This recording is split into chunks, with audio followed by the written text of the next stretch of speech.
नमस्कार दोस्तों, आज हम बात करेंगे ड्राइव के अंदर लगा हुआ कैपेसिटर के बारे में। ये जो आप देख पा रहे हैं, ये रीफॉर्मिंग प्रोसेस है। रीफॉर्मिंग प्रोसेस क्या होता है? रीफॉर्मिंग प्रोसेस ये होता है कि मान लीजिए एक ड्राइव बहुत दिनों से बंद पड़ा हो और उसी ड्राइव को इंस्टॉल करने से पहले उसको रीफॉर्म किया जाता है। मतलब ड्राइव के अंदर इलेक्ट्रोलाइटिक कैपेसिटर लगे रहते हैं।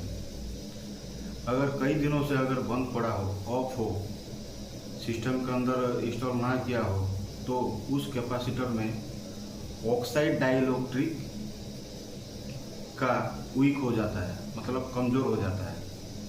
इसलिए उसको उस ऑक्साइड डाइइलेक्ट्रिक को स्ट्रॉन्ग करने के लिए इसको रिफॉर्म किया जाता है। अगर नहीं करेंगे इसको रिफॉर्म तो आईजीबीटी, रेक्टिफायर ये सब डैमेज हो सकता है, मतलब ड्राइव भी खराब हो सकता है। इसलिए रिफॉर्म किया जाता है। रिफॉर्म का प्रोसेस बता दूं तो रिफॉर्म करने से आपका ड्राइव भी बहुत अच्छे से काम करता है और स्मूथली आपको करंट और वोल्टेज फ्लो करवा पाता है। ठीक है, तो रिफॉर्म कैसे किया जाता है? मान लीजिए एक कैपेसिटर को बहुत दिनों से बंद पड़ा हो और उसको अगर हम डायरेक्टली 415 वोल्ट दे दें तो वो क्या होगा? वो ब्लास्ट हो सकता है, या ड्राइव के अंदर जो आईजीबीटी या आपका वो रेक्टिफायर लगा हो वो ब्रस्ट हो सकता है। इसलिए उसको रिफॉर्म किया जाता है। रिफॉर्म करने का तरीका ये है कि ड्राइव के अंदर डीसी माइनस और डीसी पॉजिटिव को कनेक्ट किया जाता है। रिफॉर्म के प्रोसेस में आप ये देख पा रहे हो, बोनेट्रॉन का एक डिवाइस है, उसमें से दो टर्मिनल निकलता है, एक पॉजिटिव के लिए और एक नेगेटिव के लिए। उस पॉजिटिव और नेगेटिव को कनेक्ट किया जाता है आपके ड्राइव के पॉजिटिव और टर्मिनल के पॉजिटिव टर्मिनल में और नेगेटिव टर्मिनल में।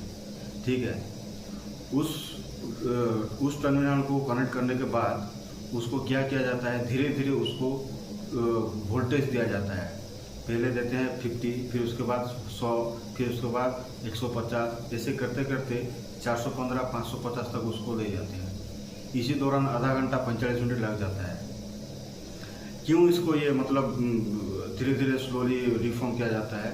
क्योंकि अगर डायरेक्टली उसको 415 दे देता हूँ, वो क्या हो जाएगा? ब्लास्ट हो जाएगा, वो खराब भी हो सकता है। इसलिए उसको रिफॉर्म किया जाता है। वो ऑक्साइड डाइइलेक्ट्रिक को जो वीक हुआ है उसको स्ट्रॉन्ग किया जाता है।